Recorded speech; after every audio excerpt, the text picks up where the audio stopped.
Hello everyone, it's Leah Michelle Resistance Chicks, April 11th, 2017. We want to bring you Piers Morgan on Tucker Carlson because he's actually defending Christians, and it seems to me that Christians in all of this are the ones that don't have a voice and don't have a right to speak. And many of you know that there was a bombing in 2 churches in Egypt, and the southern area of Egyptian city, southern city, Minya, will not be holding Easter celebrations next Saturday in mourning for the Coptic Christians killed this week.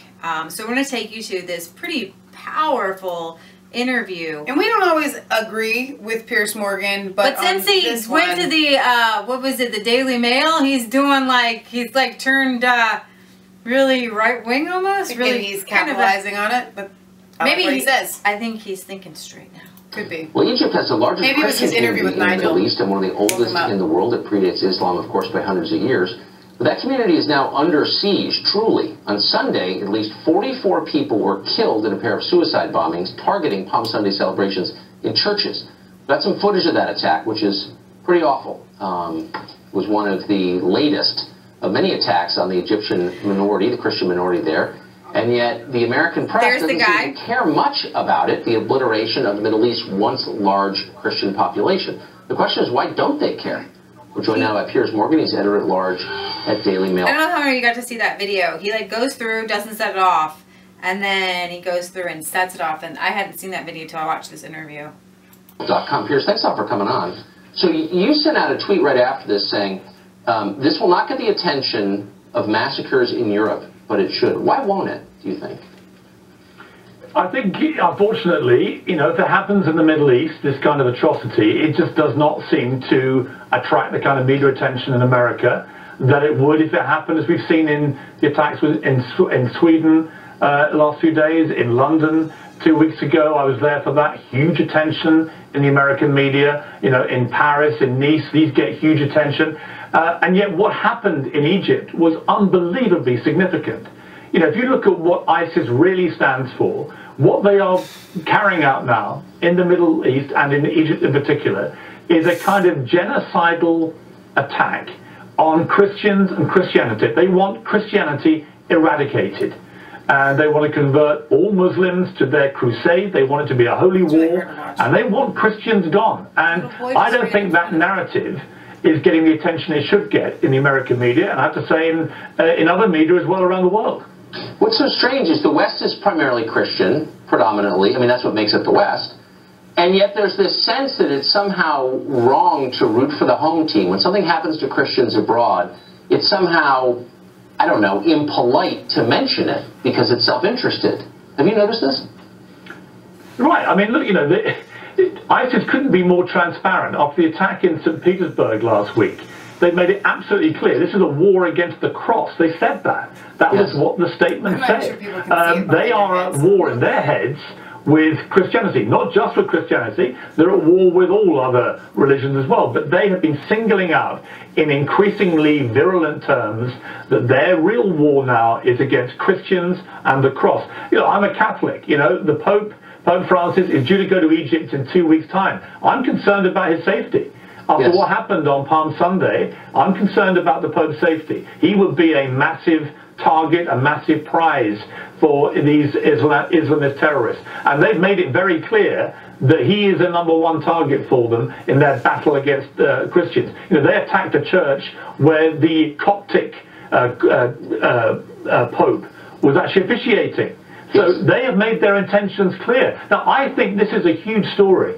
This is the kind of story that ought to be dominating cable news in America. It should be dominating headlines around the world. The press in America should be full of headlines about this. This narrative, to me, is very straightforward. ISIS have declared war on Christianity. I'm not seeing that being covered enough. No, basically no one is covering it here. I think you're in the UK right now, but you can just imagine the silence this has been greeted by. You know, here and there a story. It's a thing, right? It happens, it's a thing, move on. They covered it as a thing, like, you know, where was a car accident, like, no one's at fault, right? It was a car accident. Like an act of nature or something like that. Exactly, and then we move on to the next thing. Part of the problem is there are no spokesmen for this. So if almost any other group was under attack, you would have people calling up TV stations and saying, put me on, I represent this group. Where are the leaders of Christian churches in America, in the West, stand? I mean, I don't want to single anyone out by name, Archbishop of Canterbury, but like, where are they? Why aren't they saying something? Well, I couldn't agree more with you, and they're very quick, these leaders, to come off and get on the airwaves and talk about other atrocities. You know, when a handful of people were killed in London, I was there. I worked literally 500 yards from Westminster Bridge, so I was there within hours of that happening. And I was struck by the immediate race by religious figures to come and talk about this. Well, and you'll notice that religious figures and things like that, the very first thing, like 99%, is this is awful, but it's not because of Islam. Right. And with this in Egypt, they don't have that narrative. And truth be told, there isn't a battle to be had over oil or over gas. Right. And so that's what I always look at when the whole world is clamoring against something. What is the prerogative? What is the objective? And is it for true innocent lives? And that's what I believe the real thinking people on the right and the left, they can see through the propaganda to see the people who are really being hurt and the real culprits, or at least try to see the real culprits. And also I think that this shines such a bright light on the fact that both on the left and the right, but we'll single out the mainstream media, Fox is covering this, but they really are the most prejudiced and racist people out there, because by not giving it the same coverage as they gave to London and as they gave even to Russia, they gave Russia more coverage than the 45 people that have died here, but they can't cover this because it's the Middle East and it's just not that big of a deal and there's no agenda behind it. But it shows, what it says is the people of the Middle East, in like Egypt, the Christians specifically, they're not as valuable as, you know, let's say white Western Americans or something like that. The only reason that Syria is getting the coverage that it is because of the pipeline. You're not getting it because of the agenda. Because you're not allowed to demonize and make radical Islam the enemy. So if this was Assad or even Erdogan or somebody like that, right? Somebody who you can point out as one. But if you point out the ideology behind Islam, then suddenly you are an Islamophobe. And so everyone stops in their tracks and says, mourn for them for 10 minutes on Twitter. Okay, what's next? And then everybody keeps talking about Syria. Let's go back to the interview here real quick.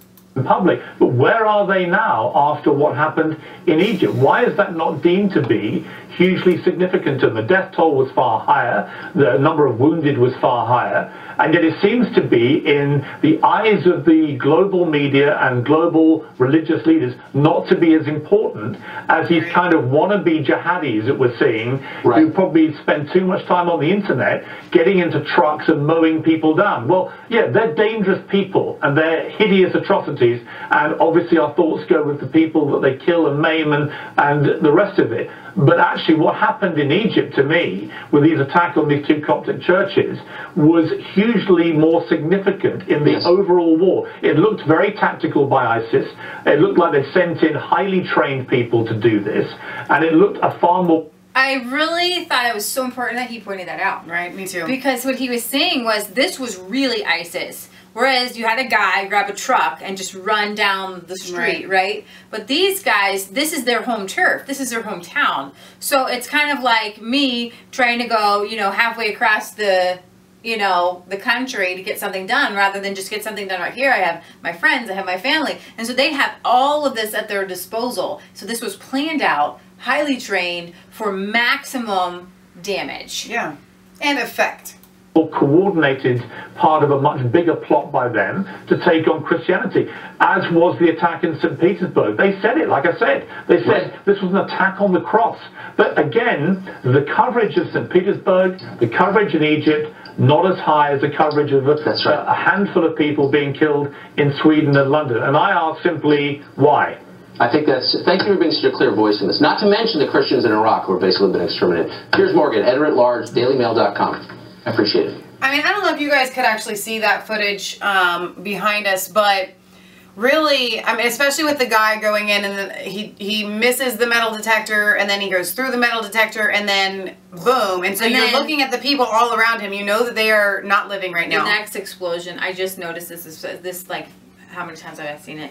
There was a little boy that ran right past it like a moments before, and his little, looked like maybe grandma went after him. When you guys imagine the mental capacity it takes for someone to blow themselves up, what kind of mental state do you have to be there? People don't just wake up and become mass murderer, suicide bombers overnight. They are groomed. They are trained. Who are they groomed and who are they trained by? Who are they brainwashed by? They are brainwashed by radical Islamists, okay? That is where we have to point. This is not just one person. It takes so much more to actually build a bomb, to come together, to plan an attack. The timing was perfect. Palm Sunday. I mean, it couldn't have been any more. Aren't these attacks just really revving up, you guys? It's like every other day there's something. Really intense, and until our leaders come together and say, we are at war with radical Islam, and I'm going to bring to you again, General Flynn. One, I believe personally, the reason he was taken out, I realize some people say, Amber pointed out that he had taken some money from Turkey to investigate someone here in the United States. I see there's a lot of flaws in a lot of people. Okay, I don't understand that whole aspect of it. But from what I have researched on General Flynn and his views on the Middle East and his views on, he was not afraid to say radical Islamic terror. And I was telling Kansas in the van as we were running around getting some stuff for our animals, I said, listen, I said, Flynn was crazy, but he's crazy like me crazy, right? You know, and he spoke things out, and he spoke, a lot of times he really spoke the truth. And when, you know, we got Mad Dog Madison there, but Flynn was also kind of a little mad. And I think to be a general, you kind of have to be a little bit, woohoo, you know, to be able to think in terms of war and things like that. But he knew that we were going to have to tackle the ideology, the cancer, right, be inside of Islam. And if you haven't watched our General Flynn episode, please watch that, because something I was reminded of and I didn't show in the General Flynn video was that Susan Rice unmasked General Flynn's name, and then she tweeted out that it was better to have McMaster in than Flynn. Bada bing, bada boom. What else do you have to say? They made it happen. Does that not? We know that Susan Rice is evil. We know that she purposefully said we have to get Flynn out. He can't. Trump's president, but we have to make it so that he can't do what he wants to do, what he needs to do. And Flynn went around with him. He was a very big, loud voice saying radical Islamic terror. And so Obama administration and Susan Rice had to get him out, and for one major reason, that's one of the major reasons, was he was going to attack radical Islamic terror and take this on. So when something happens in Egypt, I know that General Flynn, if he were here right now in the Trump administration and this happened in Egypt, we would hear about it and it would be all over the news. But you didn't hear Trump. I'm sorry. You didn't hear him come on, as Flynn would have encouraged him to do, and say, listen, radical Islamic terrorists, we're taking you on. We know your ideology. And we actually haven't heard behind a religion, and we are coming after you. We haven't heard much from Trump on that kind of level like we had been hearing previously. Literally, it kind of stopped, I want to say 4 or 5 days before the airstrike on Syria. We haven't really been hearing much from Trump, and I think that what happened with Flynn has really kind of debilitated the... And from what I heard about McMaster was, I think Alex Jones said there was 2 or 3 other guys that he tried to pick to take take his spot. And the same with Rex Tillerson, as you're going to hear with us later on this evening, an interview with Savage and Alex Jones saying nobody even knew who Rex Tillerson was. Nobody knew who he was. He just came out of nowhere. I don't even know who these people are. Nobody knows who they are. And they are the ones pretty much leading our country and making decisions. And it's very, very apparent. We haven't seen Donald Trump, the president that we know, that you guys elected, in a while. His voice of radical Islamic terror was the voice of Flynn. Yeah. Giving him the okay to do that. Giving him the backing him up behind it, right? But if you don't have your generals backing you up, and he wants to rely on his generals, and I understand said that from the very beginning that he has really felt comfortable. Aren't there any more generals that want to take out radical Islamic terror? I've heard that Mattis has spoken out against radical Islamic terror, but nowhere near the level of Flynn. He doesn't have that understanding, I believe, of... Okay. So the question is, how many more radical Islamic terrorist bombings and attacks are going to happen before the world wakes up and gives people permission to actually call it like it is? What do we hear about? Assad. But I am sorry. Syria is one small country, and the deaths happening in Syria are atrocious. But first of all, it's a civil war, okay? And second of all, every day we are hearing of a radical Islamic terror attack, and imagine if every day there was some sort of chemical attack, the first thing you did was come out and say, oh, but it wasn't, let's not blame Assad, okay? Which is what actually I'm doing, and I understand that. But here's the thing, when it comes out, you know it's radical Islamic terror. You know it's Allah Akbar being shouted from the rooftops. What I'm trying to say is there's a flipped narrative here, that we should call out the enemy every time the enemy does something. But the enemy here is radical Islamic terror. And the civil war happening in Syria is a civil war. And you're going to have casualties. And you're going to have casualties under Assad, but there's casualties on both sides. It's an ugly, ugly thing. That's what war is, and that's the difference between terrorism and war. Right. And so what we're seeing right now are several acts of terror over and over and over again. And my message to the mainstream media, my message to the leftists, and my message to Donald Trump is, how many more of these attacks are we going to have to suffer globally before you say enough is enough? Before you just come out boldly and just say, we're taking on radical Islamic terror and it's going down, and we're unashamedly going to call it out. We're unashamedly going to go and attack these people. And unfortunately, by doing the airstrike, it sent a message that said, you know what, we're okay with kind of supporting the rebels that are associated with ISIS, that are associated with Al-Qaeda, which they're not just associated with it, they are them. That is who is leading the ground forces there in Syria. Al-Qaeda and ISIS. Al-Nusra and ISIS, and those are the three main at the top. Guys, I've been studying all of the rebels are underneath them. So when you back and support, quote unquote, these moderate rebels, which the people on the ground in Syria say don't exist, you're backing and supporting and funding ISIS. And that is what is happening, and that is why this message, quote unquote, that Trump sent with his airstrike is so wrong. And so we're obviously going to cover Syria. You can tell what's on our hearts right now.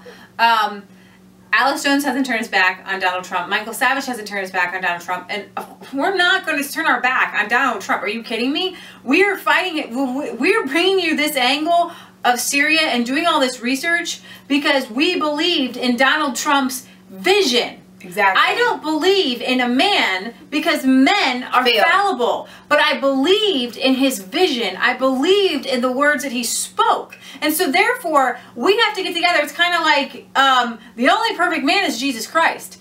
You know, George Washington could theoretically let you down. People, your mom can let you down. Your dad can let you down. Right. Everybody in your life can make mistakes, right? Or veer off the path.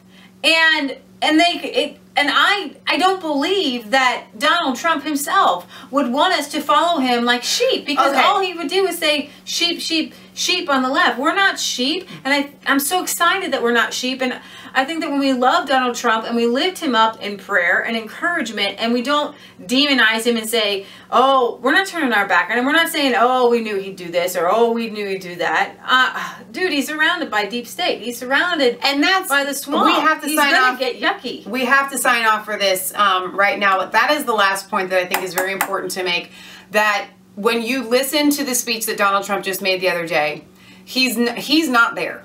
Like the Patriot Gallery said, it's a body double. He's not in it. His heart is not in it. I think that what we are seeing is a crushed spirit because of the people around him. And I think that at this point, he's not even sure who to trust. And our message, the Resistance Chicks message for Donald Trump, is to trust the people that you really do know that you can trust. You know that you can trust Alex Jones. You know that you can trust Savage. And that's what we're going to bring you guys next. People who really are still speaking voices of reasons. You know that you can trust Nigel Farage. So those are the people that Trump needs to be listening to, that can help him out. He has to go on his advisors, and these advisors are completely needs some better advisors. Corrupt. And so we just have to pray that he gets rid of these people that are just. I think we're gonna take a little break from Syria for us for a second and go to Sweden. Okay, all right, we're going to go to Sweden. All right, you guys, this is Leah Michelle signing off for Resistance Chicks, where it is not a conspiracy theory if it's a truth. Don't forget to like, comment, and subscribe to Mass Faith 3 and Resistance Chicks. Ring the bell for notifications if you want to see videos like this some more, and find us on Facebook and Twitter. You guys, find us on Twitter. Leah was just saying the other day, she's like, dude, you guys need to be following us on Twitter. If you don't have a Twitter account, I'm not really pro-Twitter. I don't tweet, but get a Twitter account so that we can tell you when we're going to go live. We can tell you when we're going to be putting videos out. We can be more interactive with you guys on a daily basis. So we love you guys. God bless.